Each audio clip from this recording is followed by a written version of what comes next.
Hello, everybody. Welcome back to episode 3 of HDcast. I'm your host, Hector Delgado Jr., and today is Sunday, November 17th, 2019. And today we're going to get into the latest developments on the Colin Kaepernick situation, as well as talking about the top action from college football yesterday, diving more specifically into some Pac-12 action featuring the Oregon Ducks and my Arizona Wildcats.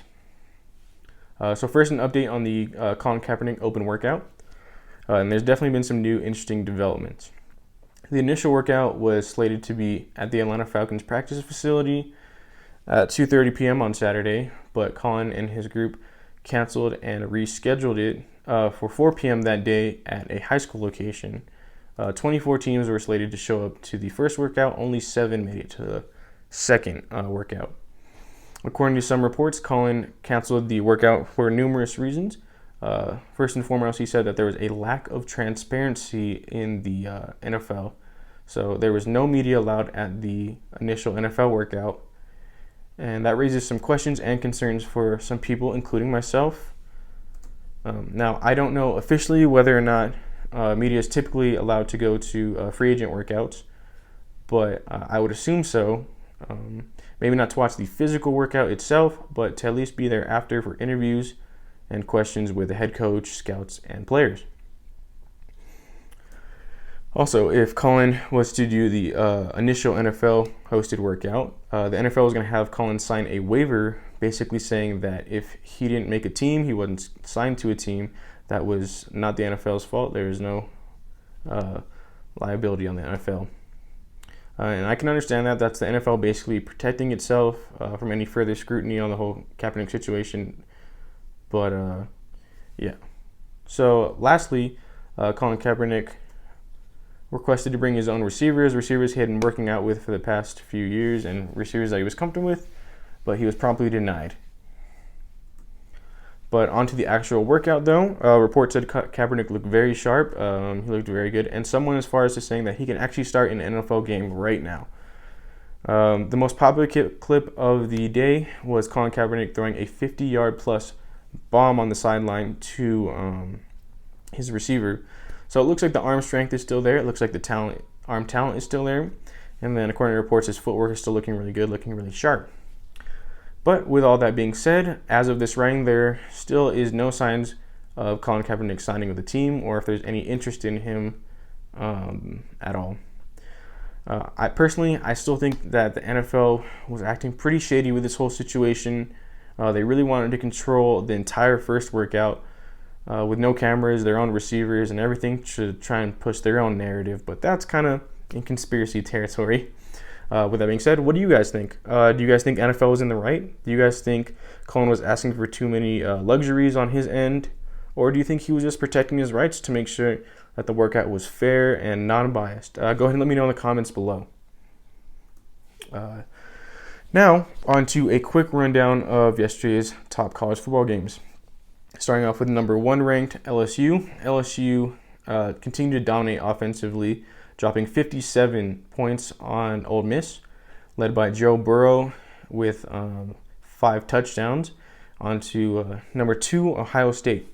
They beat Rutgers 56-21, but not much to be said there. Rutgers is not a great program. They haven't had a winning season in a couple years.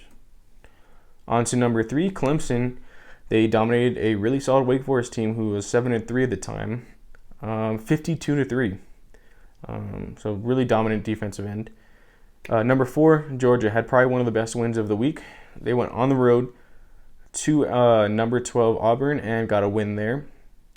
But this next one I want to talk about a little bit more in depth. So number 5, Alabama beat Mississippi State 28-7. But that's not the part I want to talk about, the actual game. I want to talk about Alabama lost their star quarterback Tua Tagovailoa to the season with a hip injury, and that's really going to hurt their college football playoff hopes. Tua is a top 5 prospect in this upcoming draft, and he's overall a great quarterback. So now Alabama's hopes fall on sophomore backup Mac Jones, but if there's any team that could overcome this kind of injury with the talent they have and the coaching they have, it's going to be Bama. Number 6, Oregon, we'll talk about them a little bit later, like I said. But for now, number 7 Utah cruised to a 49-3 win against UCLA. I think Utah's actually a dark horse to make the college football playoffs. If they win their last 2 regular season games and win the Pac-12 championship against a 1-loss Oregon, I think they can maybe sneak into that top 4. But as for number 8, Minnesota's playoff rankings, playoff hopes, that definitely took a hit this week with a loss to number 20 Iowa 20-14. So they're gonna definitely need some help to make the playoffs. So they're gonna have to win out the regular season and somehow beat Ohio State in the Big Ten playoffs. And number 9, Penn State won a competitive game at home against Indiana. But rounding out the top 10 with my favorite game of the week, it was number 10 Oklahoma, who had the comeback of the season with the comeback of the year on the road against number 12 Baylor in Waco. Jalen Hurts and company came back from a 28-3 deficit. I really like Jalen Hurts. Jalen Hurts, he is a really explosive dual threat quarterback, and to me is the favorite for the Heisman Trophy. And I think this game could be his Heisman moment with 3 touchdowns in the second half. But back to number 6, Oregon, as they faced my hometown Wildcats, and they completely controlled the entire game, winning 34-6. Now, I'm going to try my very best to keep my emotions in check here, but boy, do the Wildcats play bad.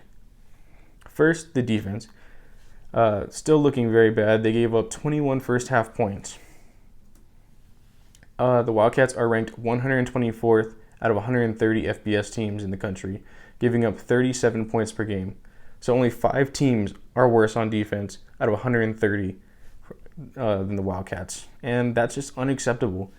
And especially off a bye week, having 2 weeks to prepare for this game and still giving up 34 points, that's not a good look. And offensively, wasn't much better. On the positive side, J.J. Taylor continued to play hard and continues to be one of the few bright spots on the team. He led the team in rushing and receiving. He had 129 yards from scrimmage yesterday. But with that being said, the QB and passing situation is still pretty bad.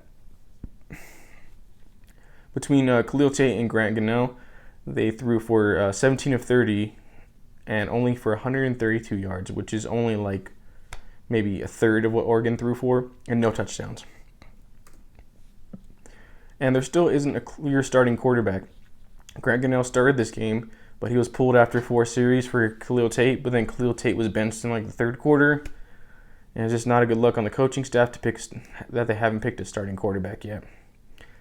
And not having a starting quarterback hurts the skill players. It hurts the receivers because they're not going to be able to build confidence and a relationship with their starting quarterback if they don't know who it is. This also hurts the offensive line because they don't know what kind of system they're running. They might be blocking for a dual threat quarterback or a pro-style quarterback. They're not sure.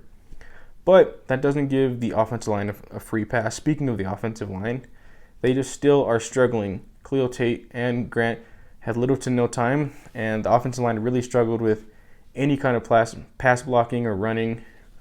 And overall, this was just another poor performance for this team. And it's not going to get any easier. Number 7 Utah heads over down into Tucson next week.